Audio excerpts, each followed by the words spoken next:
নমস্কার, আমরা রহস্য ত্রিবেণী। রহস্যের আলো আধারিতে আপনাদের সকলকে আমরা স্বাগত জানাই। আজ আপনারা শুনবেন সায়ন মান্নার কলমে মৃত্যু চক্র। সায়ন মান্না জন্ম ৩রা আগস্ট ২০০৪, হাওড়ার শালকিয়ার বাসিন্দা তিনি। বর্তমানে লালবাবা কলেজে বাণিজ্য বিভাগে পাঠরত। গল্প, কবিতা ইত্যাদি লেখালেখিতে বহু বছর ধরে মেতে রয়েছেন তিনি। আজ শুনবেন তারই লেখা একটি ছোট গল্প। আজ গল্প পাঠে আমি শুভঙ্কর এবং আমার সাথে স্নেহার চরিত্রে রয়েছেন আইরিন। গল্প ভালো লাগলে সাবস্ক্রাইব করতে ভুলবেন না রহস্য ত্রিবেণীকে। শুনতে থাকুন সায়ন মান্নার কলমে মৃত্যু চক্র।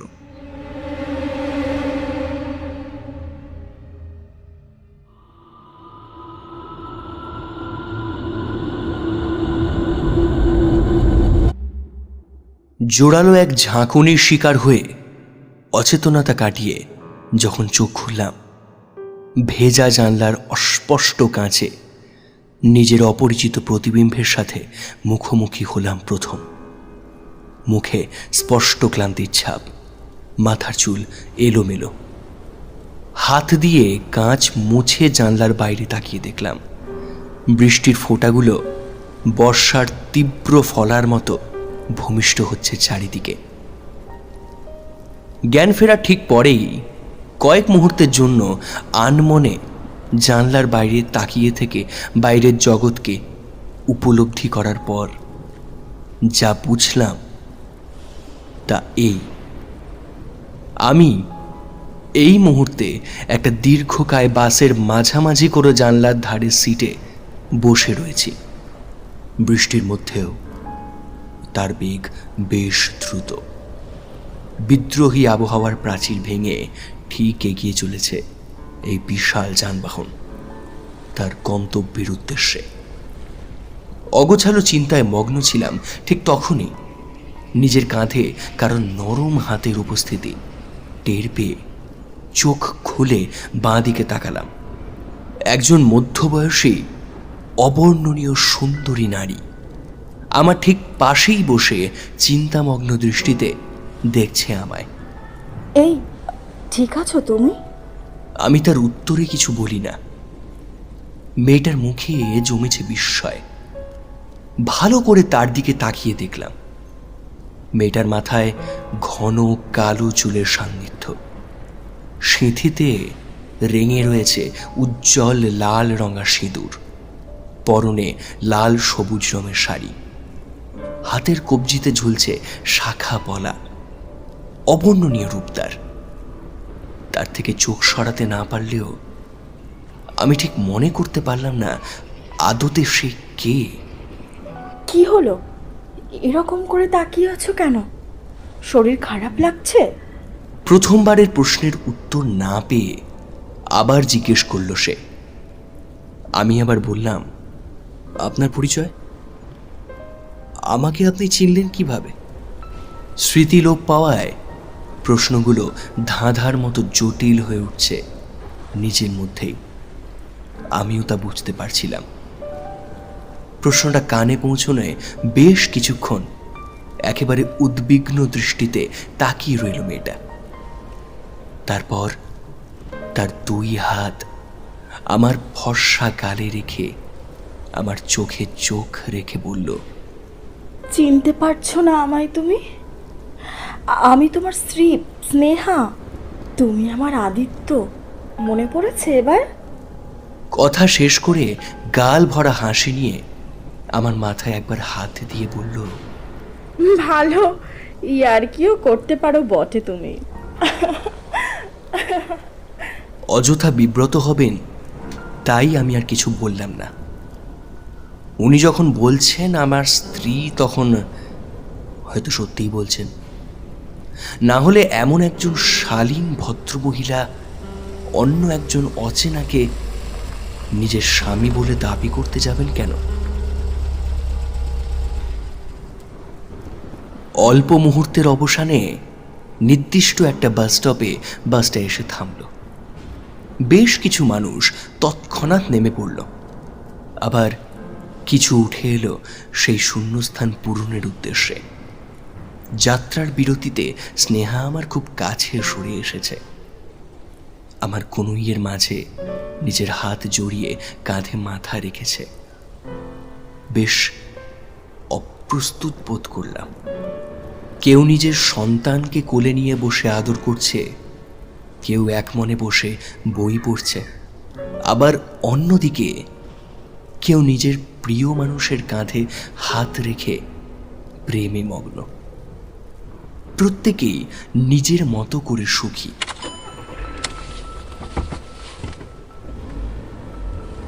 বিরতি শেষে বাসটা আবার চলতে শুরু করলো নিজের গন্তব্যের পথে। আমাদের পাশ দিয়ে একজন মহিলা চায়ের কাপে চুমুক দিতে দিতে হেঁটে যাওয়ার সময় হঠাৎ স্থির বাস অস্থির হয়ে পড়ায় তার চায়ের কাপ থেকে কিছুটা চা এসে পড়ল আমার সাদা জামায়।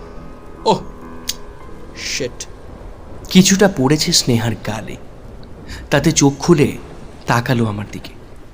আমার দৃষ্টি অনুসরণ করে তাকিয়ে দেখে বুক পকেটের কাছে একটা দাগ তৈরি হয়েছে আমার সাদা জামায়। মেয়েটা আমাদের দিকে বিনম্র দৃষ্টিতে তাকিয়ে ক্ষমা চাইতে লাগলো। আমি, না না, তেমন কিছু হয়নি, ক্ষমা চাওয়ার কিছু নেই বলে পকেট থেকে রুমালটা বার করে নিয়ে দাগটা মুছে তোলার চেষ্টা করলাম। স্নেহাও সমান চেষ্টা করলো, কিন্তু লাভের লাভ কিচ্ছু হলো না। সুতরাং দাগটাকে থাকতে দিলাম সেখানে। বাড়ি ফিরে না হয় দেখা যাবে। মুহূর্তে স্তব্ধতা। সেই স্তব্ধতা ভঙ্গ করে প্রাণোচ্ছল হাসি মুখে নিয়ে স্নেহা বলে উঠল, মনে পড়ে আমাদের প্রথম আলাপ কিন্তু ঠিক এইভাবেই হয়েছিল। হঠাৎ বাস থেমে যাওয়ায় আমার হাতে ধরে থাকা চায়ের কাপ থেকে চা উপচে পড়েছিল তোমার সেই ছাই রঙের জামায়। তারপর থেকেই আমাদের মধ্যে কথা শুরু হয়েছিল। আর আজ 8-8টা বছর পর আমরা এখন একসাথে। কি বলো? বাসটা নিজের বেগে মত্ত। বৃষ্টির দরুন রাস্তা বেশ ফাঁকা, তাই রমরমিয়ে গাড়ি চলছে। স্নেহা কাঁধে মাথা রেখে কথা বলে যাচ্ছে অনর্গল, আর আমি শুধু চুপ করে শুনছি।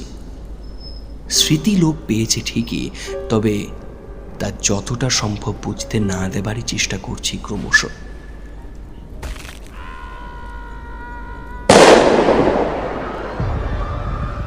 হঠাৎ মুহূর্তের নিস্তব্ধতা কাটিয়ে দুটো অনুবদ্ধ শব্দ কানে আসায় প্রত্যেকের মুখে বাসা বাঁধল ভয় এবং বিস্ময়ের মিশ্রণ। নিঃসন্দেহে প্রথম শব্দটা ছিল গুলি নিক্ষেপণের, আর দ্বিতীয়টা আর্তনাদের। দুটো ঘটনা ঠিকভাবে বুঝে উঠবার আগেই ঘটল আরেকটা আকস্মিক ব্যাপার। দ্রুত বেগে চলতে থাকা বাস থেকে একজন লাফিয়ে গিয়ে পড়ল বৃষ্টিবাজা পথের ওপর। তার পরিচয় সম্পর্কে অজ্ঞাত হলেও বুঝতে পারলাম ব্যক্তিটি যুক্ত ছিল আগের দুটি ঘটনার সাথে। আমি আর এক মুহূর্ত সময় নষ্ট না করলে উঠে দাঁড়ালাম। তারপর দ্রুত বেগে দৌড়ে গেলাম বাসের ড্রাইভারের ঘরে। দরজা খুলে ভেতরে ঢোকা মাত্রই চোখের সামনে পড়ে থাকা গুলিবিদ্ধ ড্রাইভারের মৃতদেহ দেখে সারা দেহে তখন আমার শিহরণ দিয়ে উঠেছে। হৃদয়ের নিষিদ্ধ অন্ধকারে জন্মেছে মৃত্যু ভয়। পরবর্তীতে কি করণীয় বুঝে উঠতে পারছি না। দৌড়ে গেলাম ড্রাইভারের দেহের কাছে। তার জায়গা থেকে তার রক্তাক্ত মৃতদেহ সরিয়ে ফেলে বসে পড়লাম তার জায়গায়। রক্তের দাগ লাগলো আমার জামায়, রক্তে রাঙালো আমার দেহের কিছু নগ্নাংশ। ধরে বসলাম স্টিয়ারিং হুইল। সামনের কাঁচ ঝাপসা হয়ে গেছে। কোনো রকমে সামলানোর চেষ্টা করছি এই দীর্ঘকায় বাসটাকে, কিন্তু কিছু করতে যাব তার আগেই কাঁচে লেগে থাকা বৃষ্টির জলবিন্দুগুলো ভেদ করে একটা খুব মৃদু আলোক রশ্মি ধীরে ধীরে তীব্র হতে লাগলো, আর এসে পড়ল আমার চোখের ঠিক সামনে। আমি বিপদটা এড়িয়ে যাওয়ার চেষ্টা করলাম, কিন্তু মৃত্যুর আলো এসে ঘিরে ধরল আমায়, ঠিক যতটা শক্ত করে জড়িয়ে ধরলে ছেড়ে পালিয়ে যাওয়া যায় না।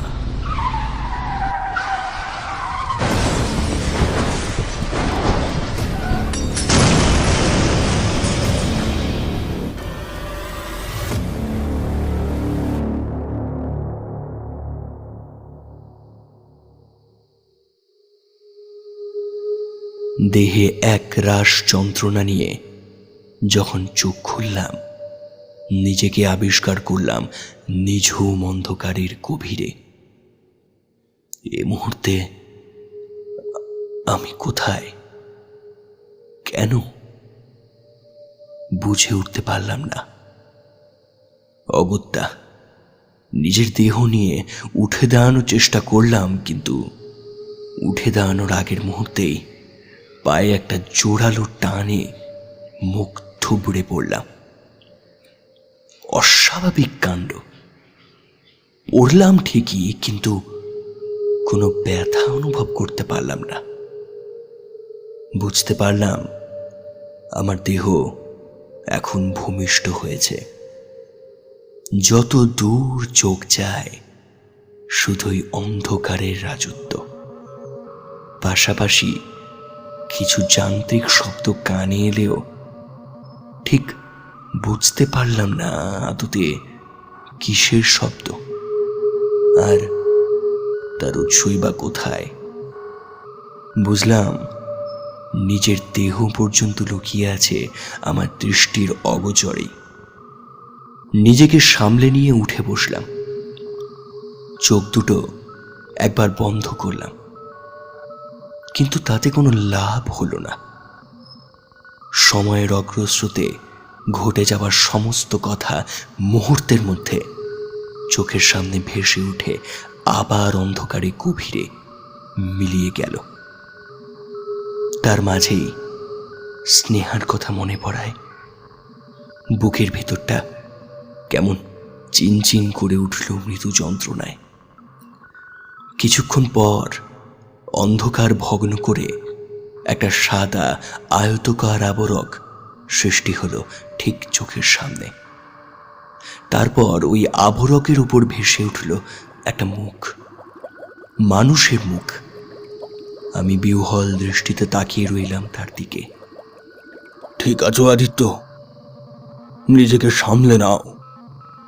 আমায় আমায় বলো, বাসের মধ্যে খুনটা কে করেছিল?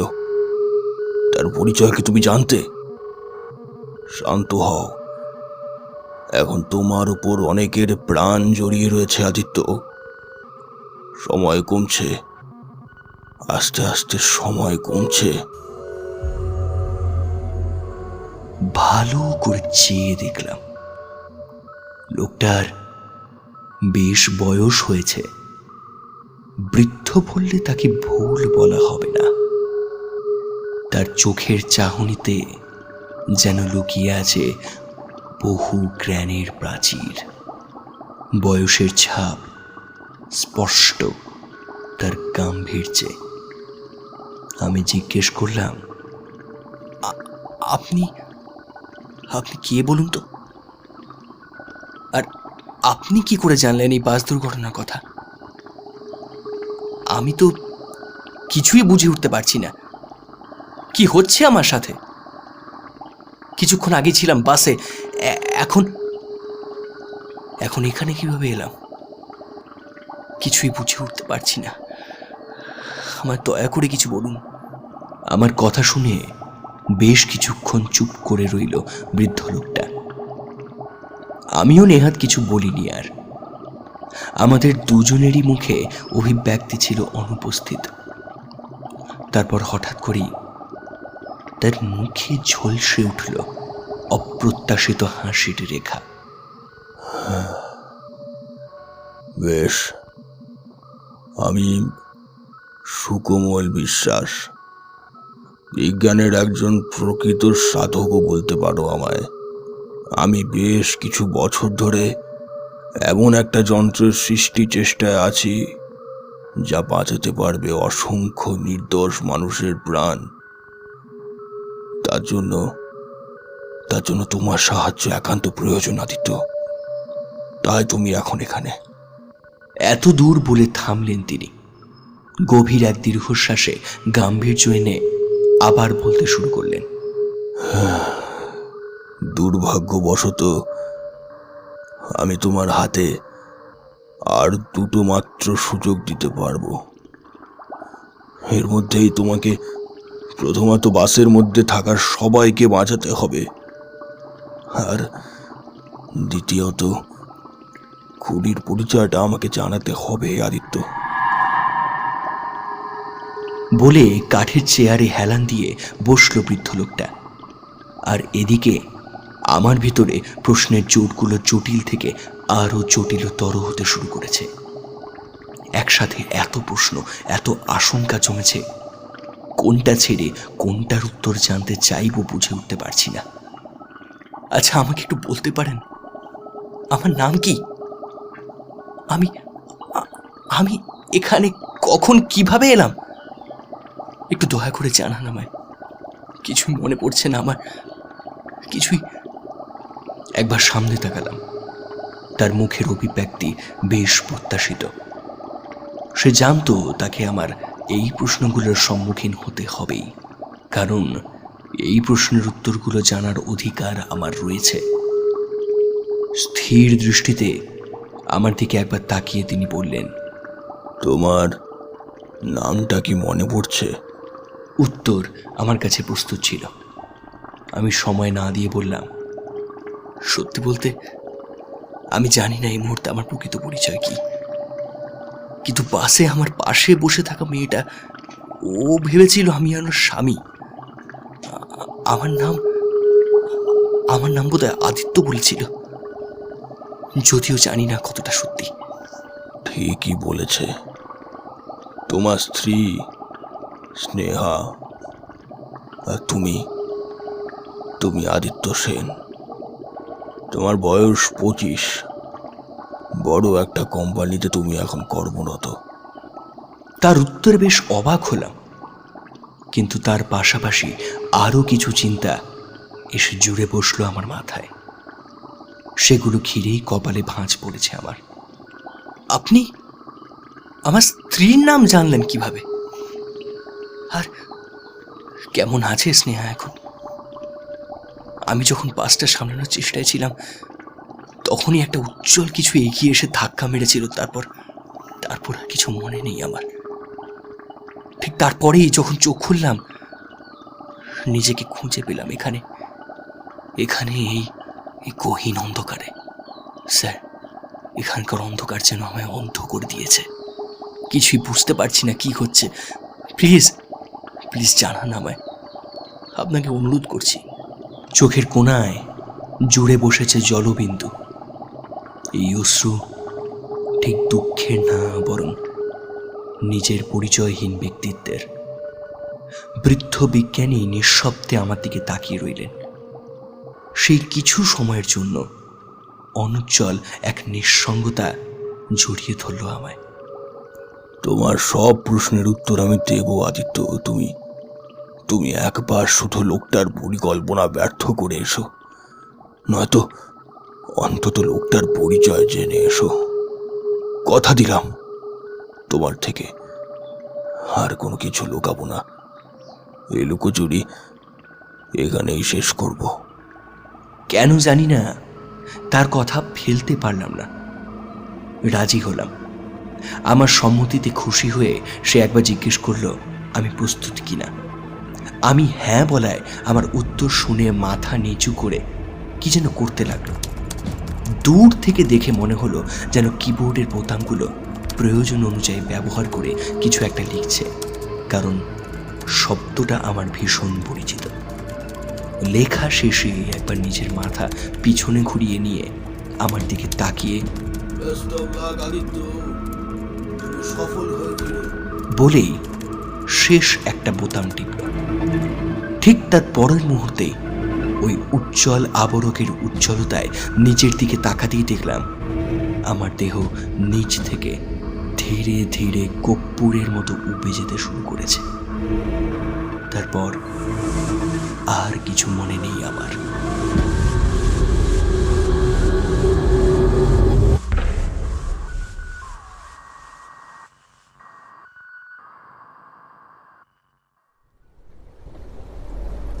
পুনরায় জোরালো একটা ঝাঁকুনি।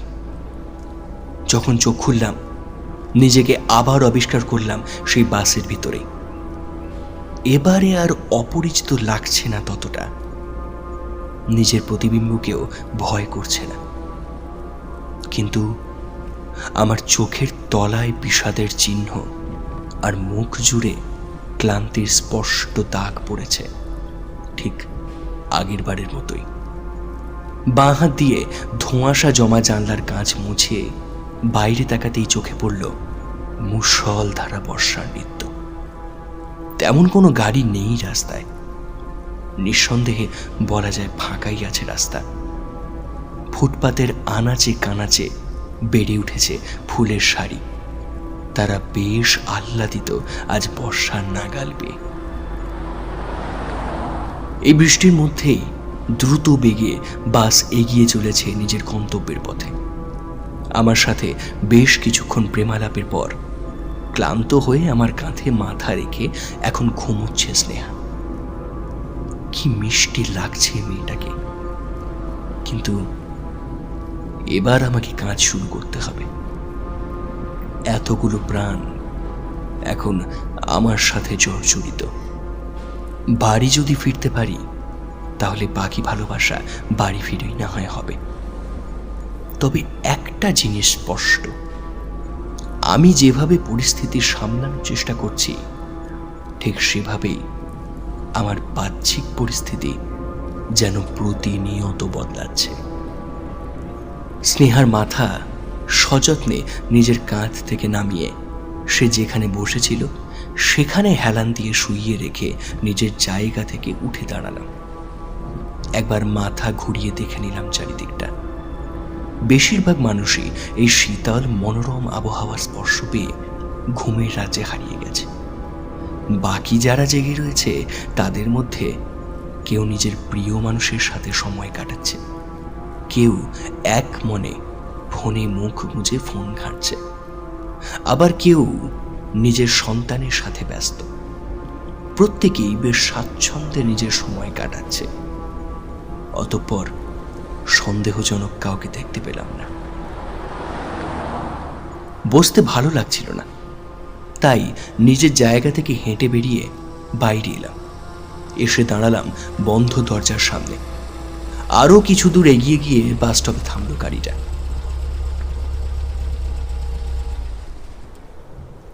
বাসে এতক্ষণ মোট 40 জন ছিল, তাদের মধ্যে 10 জন মতো নেমে পড়ল, আর বাইরে থেকে 6 জন উঠে এলো ভেতরে।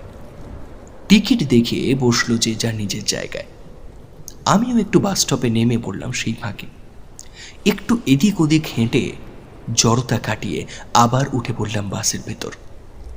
বাসটা আবার নিজের গন্তব্যের পথে ছাড়তে যাবে, ঠিক তখনই একজন দৌড়ে এসে উঠে পড়ল বাসের ভেতর। মধ্যবয়সী বাদামি বর্ণের একজন যুবক।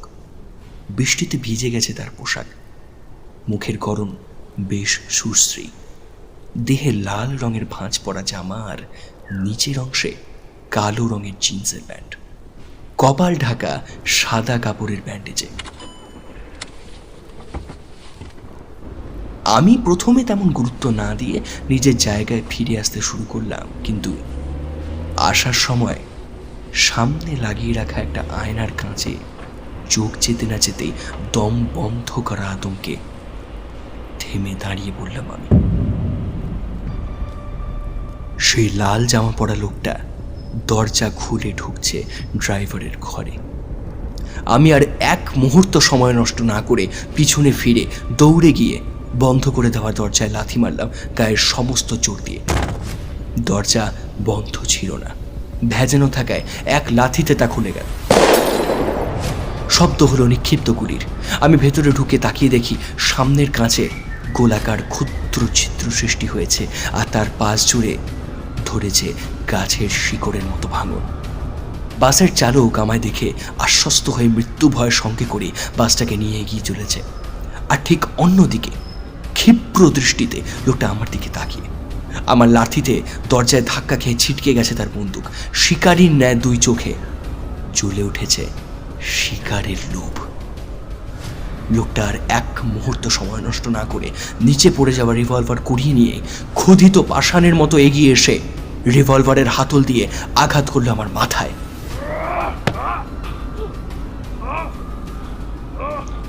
নিমেষে কপাল বেয়ে গড়িয়ে পড়তে শুরু করলো রক্ত। যন্ত্রণায় কাতর হয়েও নিজেকে স্থির রাখলাম। আমি চেষ্টা করেও নিজেকে সেই আঘাতের থেকে বাঁচাতে পারলাম না। এত অপরিকল্পিত হট্টগোলে সচকিত হয়েছে প্রত্যেকে। মুহূর্তে কোনো বিরতি না নিয়েই আমার ডান হাত ধরে সেটা সে পিছনে ঘুরিয়ে ভাঙতে যাবে, তার আগেই আমি আমার রক্তমাখা বাঁ হাত দিয়ে দ্রুত আরেক হাত ছাড়িয়ে লোকটার এক হাত ধরে ফেললাম, আর আরেক হাত দিয়ে তার মাথা ধরে পাশে থাকা জানলার কাঁচ লক্ষ্য করে অনবরত ঠুকতে শুরু করলাম।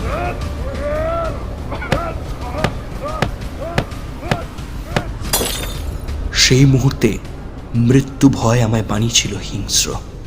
অস্পষ্ট জানলার কাঁচ ঠিক যতক্ষণ না ভেঙে তার মুখে ঢুকে যায়, ততক্ষণ তার মাথা ধরে ঠুকতে লাগলাম সেই কাঁচে। তারপর ছেড়ে দিলাম। জ্ঞান হারিয়েছে সে। জানলার পাশ বেয়ে তার অচেতন দেহ নিঃশব্দে বসে পড়েছে বাসের এবড়ো খেবড়ো গালিচায়। আমি নিজের জামার পকেট থেকে ঘামে ভেজা রুমাল বার করে মাথার রক্তাক্ত ক্ষতস্থান বাঁধলাম।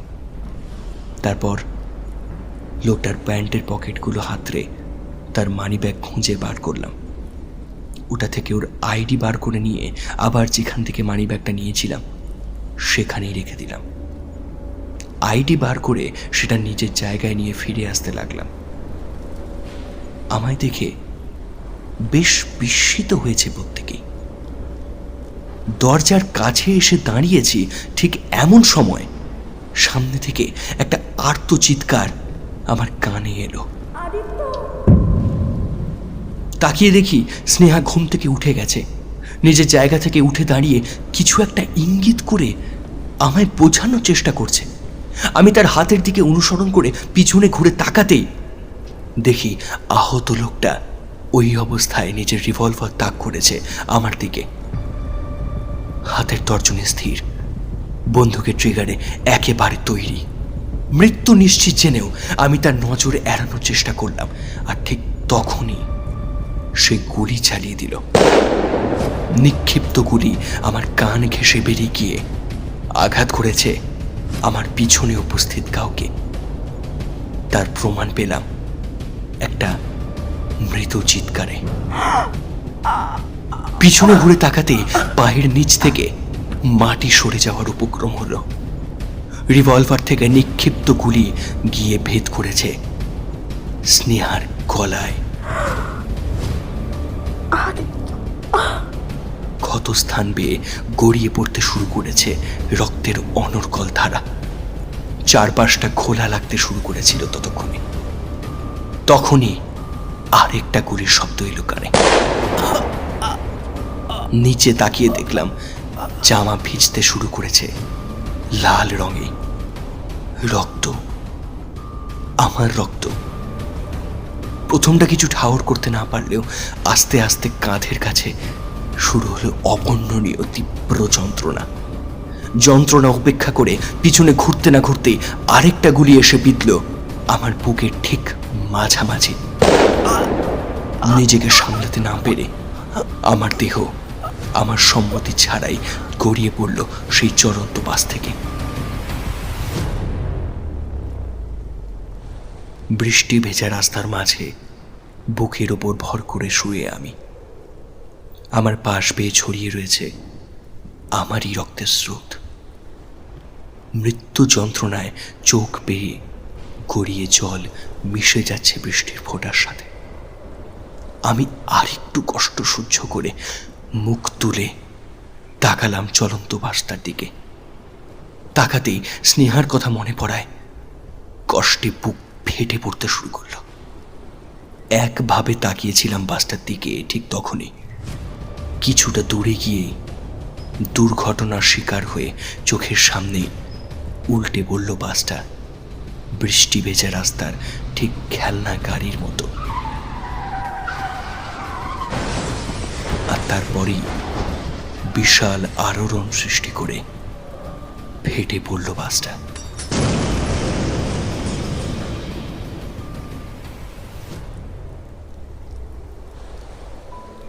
স্নেহার মৃত্যু চোখের সামনে ভেসে ওঠা মাত্রই বুক ফাটা চিৎকারে ফেটে পড়ি আমি। আর ঠিক তখনই একটা কর্কশ শব্দ দ্রুত এগিয়ে আসলো আমার কাছে।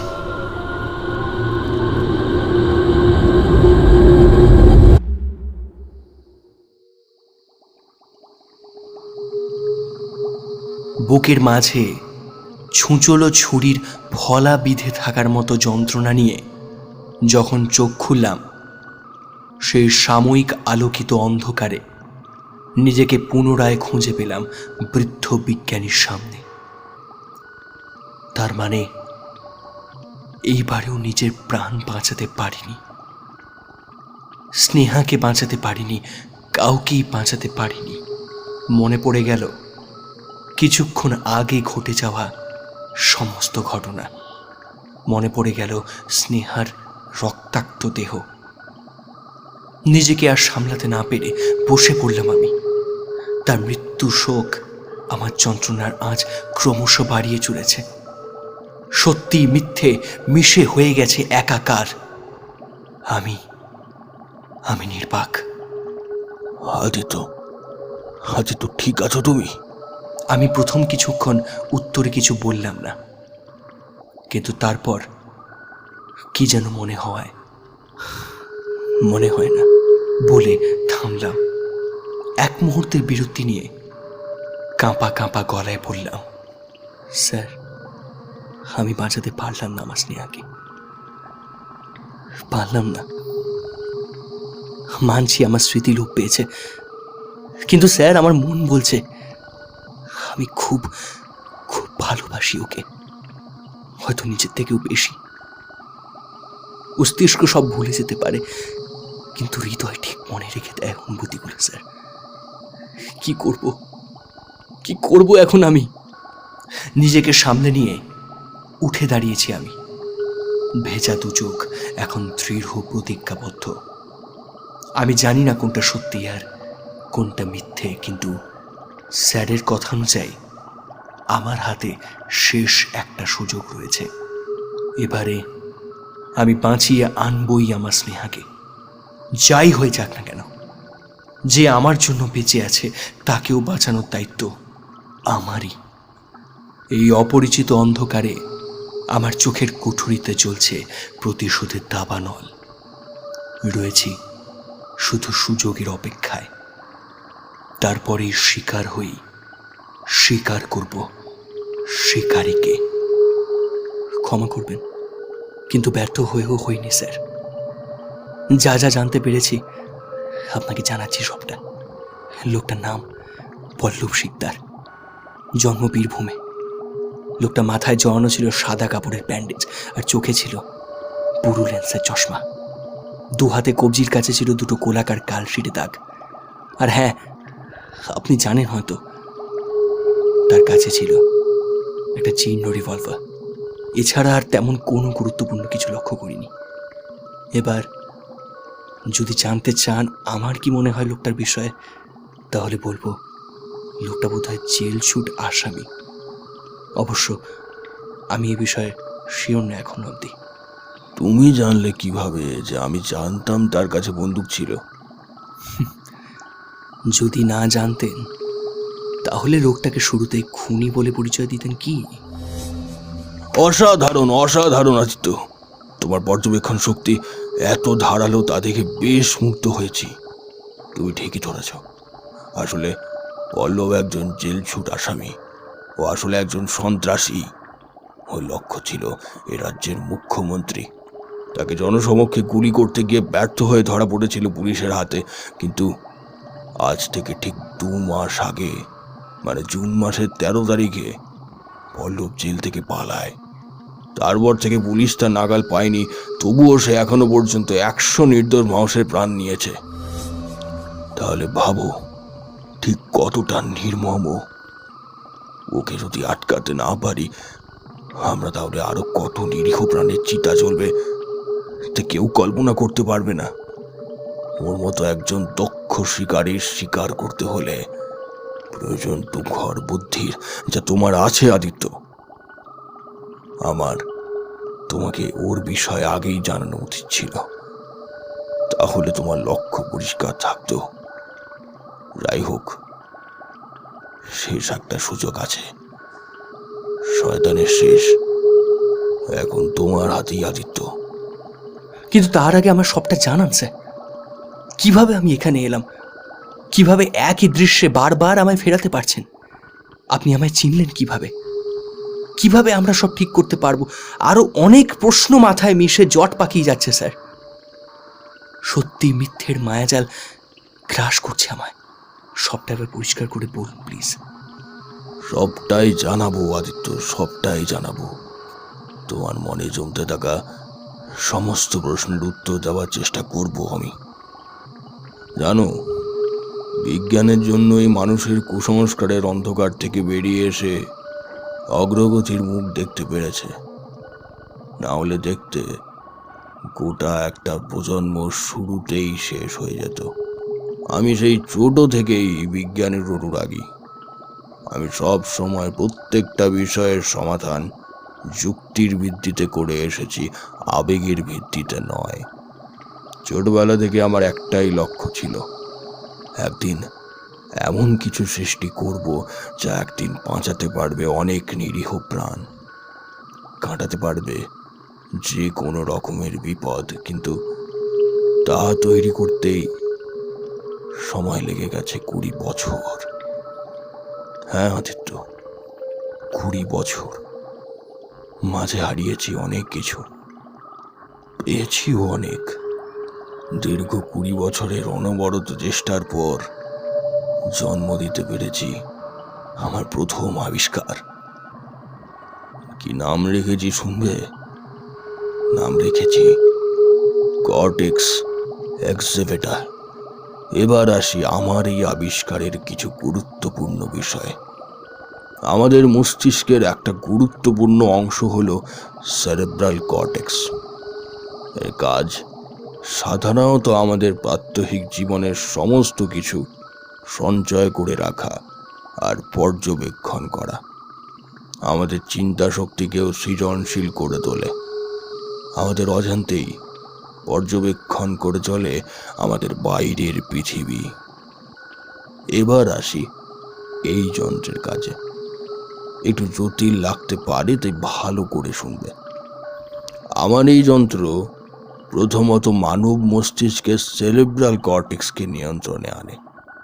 তারপর তার মধ্যে সঞ্চিত কোনো একটা নির্দিষ্ট ঘটনাকে পর্যবেক্ষণ করে নিরীক্ষণ করে সেই ঘটনায় আনুমানিক একটা ফলাফল তৈরি করে, সেটার বাস্তবিক রূপ প্রদান করে। বুঝলাম না ঠিক। আচ্ছা বেশ, তোমার দেখা প্রথম এবং দ্বিতীয় দৃশ্যে সংক্ষেপে একবার বলো তো আমায়। বলছি। আমি বরং একটা শেষ করার পর আরেকটা শুরু না করে দুটো দৃশ্যের মধ্যে ঠিক কতটা এক ছিল সেটা বলে তার থেকে কি পরিবর্তন এসেছে সেগুলো বললে বোধহয় আপনার সুবিধা বেশি হবে। দুটো দৃশ্যের মধ্যে যতদূর পর্যন্ত প্রায় সব একই ছিল তা হলো বাস স্টপেজ থেকে যখন বাস চলতে শুরু করবে ঠিক তখনই সেই লোকটা এসে উঠল বাসের ভেতর। এবার বলি, দুটো দৃশ্যের কিন্তু দুটো ভিন্ন ফলাফল। প্রথম দৃশ্যে লোকটা বাস চালককে গুলি করে বাস থেকে লাফ দিয়ে নিজের প্রাণ বাঁচায়। দ্বিতীয় দৃশ্যে আমি লোকটাকে শুরুতে ড্রাইভারকে খুন করা থেকে আটকাতে পারলেও ঠিক পরেই আমার অসাবধানতায় সে আমাকে আর আমার স্ত্রীকে গুলি করে। আর তারপর আমি সেই বাস থেকে পড়ে অন্য একটা গাড়ির তলায় পিষ্ট হই। বাসটাও কিছু দূরে গিয়ে ব্লাস্ট করে। ঠিক আছে, এবার বাকিটা শোনো। তোমার প্রথম এবং দ্বিতীয় দৃশ্যের মধ্যে অভিন্ন দৃশ্যটা হলো পল্লবের প্রবেশ। ঠিক ঠিক তারপর থেকেই দুটো দৃশ্য ছিল আলাদা, কিন্তু তাদের ফলাফল ছিল এক, তোমার মৃত্যু। এবার একটা কথা বলি, তোমার দেখা প্রথম দৃশ্যটা ছিল অতীতের সেই দৃশ্য যার কারণে তুমি এখন এখানে। কিন্তু দ্বিতীয় দৃশ্যের ফলাফল একই থাকায় কোনো পরিবর্তন আসেনি তোমার ভবিষ্যতে। কিন্তু যদি শেষ সুযোগে তুমি নিজেকে বাঁচাতে পারো তাহলে কিন্তু তোমার পুরো ভবিষ্যৎ নিমেষে পাল্টে যাবে। সুতরাং শুধুমাত্র ফলাফলের ওপর ভিত্তি করেই আমার আবিষ্কার। অতীতের ভুলকে পুনরায় ঠিক করার সুযোগ দেয় এটা। আর এটাই আমার যন্ত্রের যুগান্তকারী বৈশিষ্ট্য। বুঝলে এবার?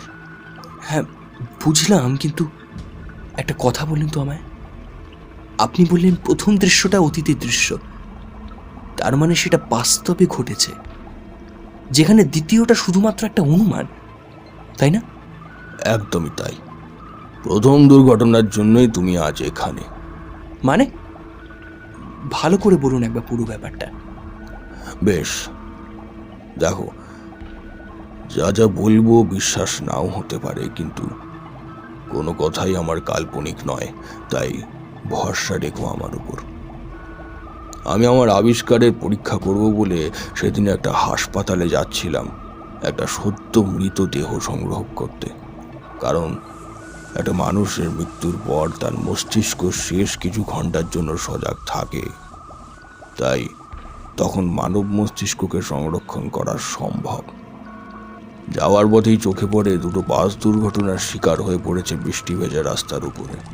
আমি পুলিশে আর হাসপাতালে ফোন করে তাদের এ বিষয়ে জানিয়ে দ্রুত গিয়ে দেখি কোনো মানুষ বেঁচে রয়েছে কিনা। আমি খুঁজে পেলাম তোমাকে। তোমার দেহে তখনও প্রাণ ছিল, তাই তোমায় নিয়ে আসি আমার বাড়িতে। কিন্তু কিন্তু কি স্যার? কিন্তু বাড়ি ফিরে দেখি তোমার হাতের নাড়ি ফুরিয়েছে, হৃদয়ের অস্থিরতা থেমে গেছে।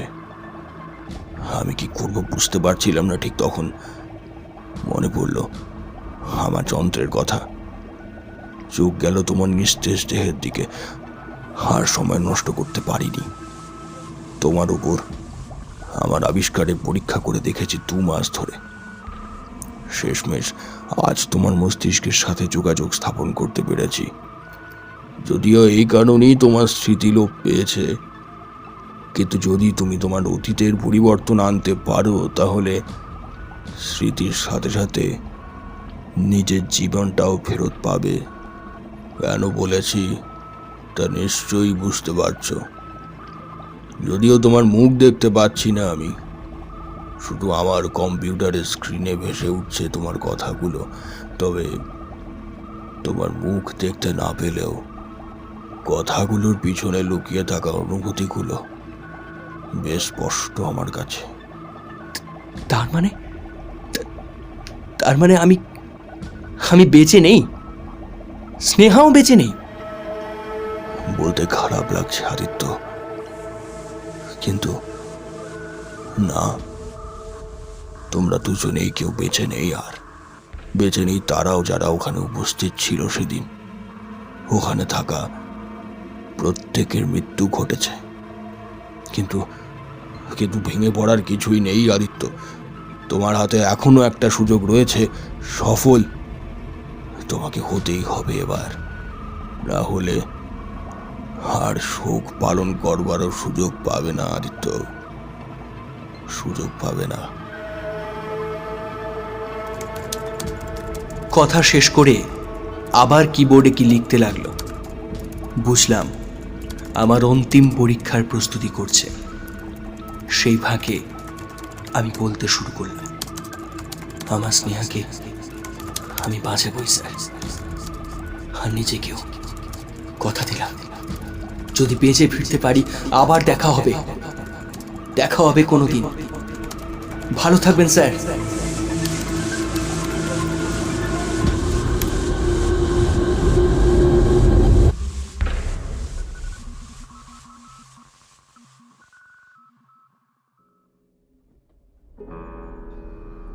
জীবনচক্রের সম্ভবত অন্তিম পর্যায়ে এসে যখন চোখ খুললাম, নিজেকে পেলাম বৃষ্টির মধ্যে এগিয়ে চলা বাসের জানলায় মাথা রেখে নিজের প্রতিবিম্বর দিকে তাকানো অবস্থায়। কিন্তু এইবারে আমার মুখে লেগেছিল না ক্লান্তির অবশেষ বা বিষাদের ছাপ, তবে চোখের মধ্যে জ্বলছিল মৃদু উচ্ছ্বাস। নিজের অজান্তেই ঠোঁটের কোণায় জমেছিল হাসি। জানলার কাঁচ থেকে মাথা তুলে বাইরের দৃশ্য একেবারে অগ্রাহ্য করে ফিরলাম আমার স্নেহার দিকে। আশ্চর্য, স্নেহাও আমার দিকে তাকিয়েছিল গাল ভরা হাসি নিয়ে। আমি তার দিকে তাকিয়ে তার গালে নিজের রুক্ষ হাতের স্পর্শে তার স্নেহ ভরা চোখে কিছু মুহূর্তের জন্য হারিয়ে গেলাম। তারপর তার কপালে একবার চুম্বন করে নিজের জায়গা থেকে বেরিয়ে এসে বাসের বন্ধ দরজার কাছে দাঁড়ালাম। এই অকল্পিত বিভ্রমেও নিজেকে প্রথম তৃপ্ত অবস্থায় পেয়েছি। শুরু থেকে শেষের আগে অবধি সবটুকু স্মৃতি আগেই হারিয়েছি নিজের এবং নিজের প্রিয় মানুষটার জীবন। তবে শেষ একটা সুযোগ যখন রয়েছে তখন পিছু হাঁটবার প্রশ্নই ওঠে না। আমার রক্তে ছুটন্ত সিদ্ধি লাভের আকাঙ্ক্ষা আজ স্বপ্ন পূরণ করবেই। কিছুক্ষণের মধ্যেই নির্দিষ্ট সেই বাস স্টপে এসে বাসটা থামল। যাদের গন্তব্য এসে পড়েছে তারা ধীরে সুস্থে নেমে পড়ল। বাস এখন 10 মিনিট মতো এখানেই দাঁড়াবে, তাই আমিও নেমে পড়লাম এখানেই। পকেট হাতড়ে ফোন বার করলাম। শেষ সুযোগ যখন, আটঘাট বেঁধেই নামতে হবে। পুলিশের নাম্বার খুঁজে তাতে ফোন লাগিয়ে আসতে বলে দিলাম তাদের। ফোনটা রাখতে যাব সেই সময় চোখ গিয়ে থামল একটা নামে, লেখা রয়েছে বাবা। আমি অতিরিক্ত চিন্তাকে আশ্রয় না দিয়েই ফোন লাগালাম সেই নম্বরে।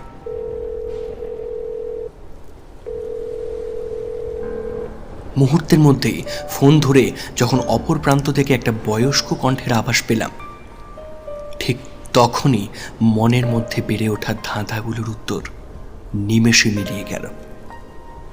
কোনো উত্তর না দিয়ে ফোন রেখে একটু এদিক ওদিক ঘুরে একটা জলের বোতল কিনে নিয়ে আবার বাসে উঠে পড়লাম।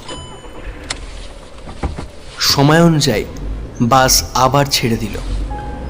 স্নেহার দিকে একবার তাকিয়ে দেখলাম সে এখন এক মনে বই পড়ছে। কিছু সময়ের মধ্যে আশা করছি ওরা এসে পড়বে। বাস আপন বেগে আবার চলতে শুরু করেছে। ঠিক তখনই আগের দৃশ্যের সময় মিলিয়ে পল্লব শিকদার দৌড়ে এসে উঠল বাসের ভিতর।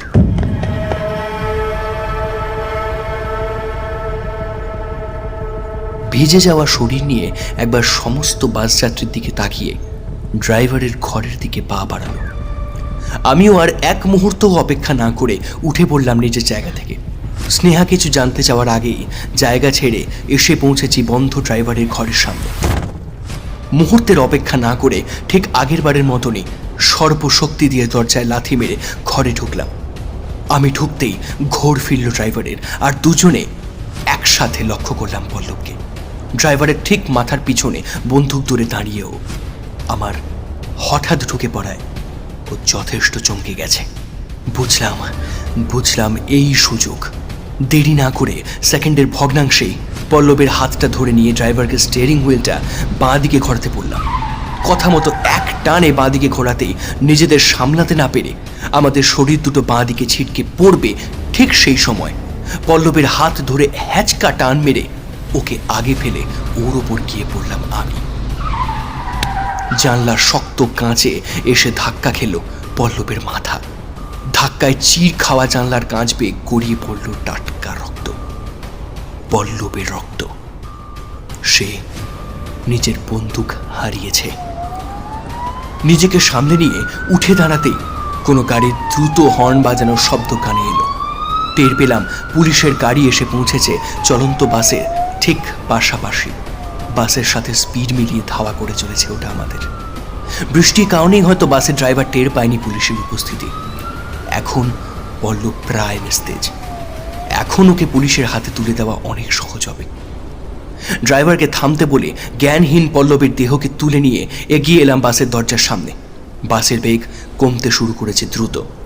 এটা দেখে দরজা খুলে পল্লবকে গাড়ি থেকে ঠেলে ফেলতে যাব, ঠিক তখনই পল্লব আমার হাত ধরে এক হ্যাঁচকা টানে নিয়ে গিয়ে ফেললো বৃষ্টি ভেজে রাস্তায় আমায়।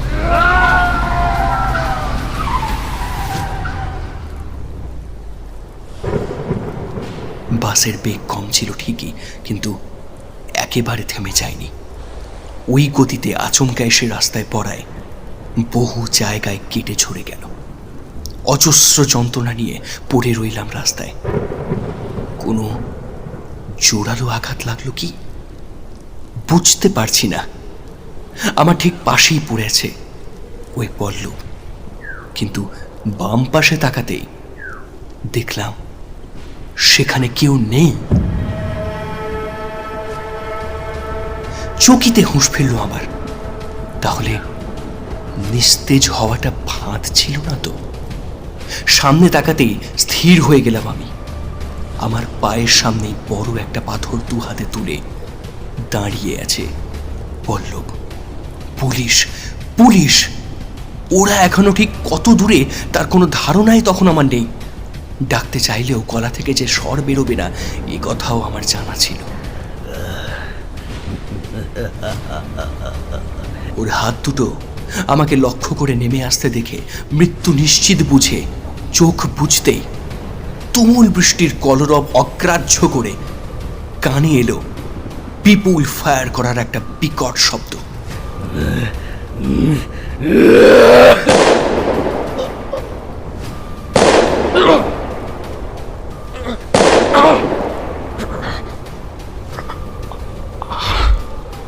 মাংসল কিছুতে গুলি বেঁধে আততাই লুটিয়ে পড়েছে। চকিতে কয়েক ছিটে রক্ত এসে লেগেছে আমার গায়ে।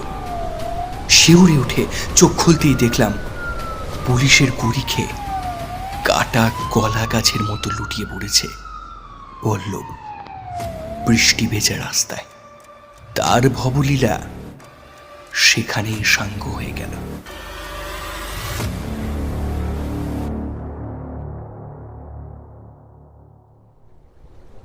পুলিশদের মধ্যে একজন এসে হাত ধরে টেনে তুলল আমায়।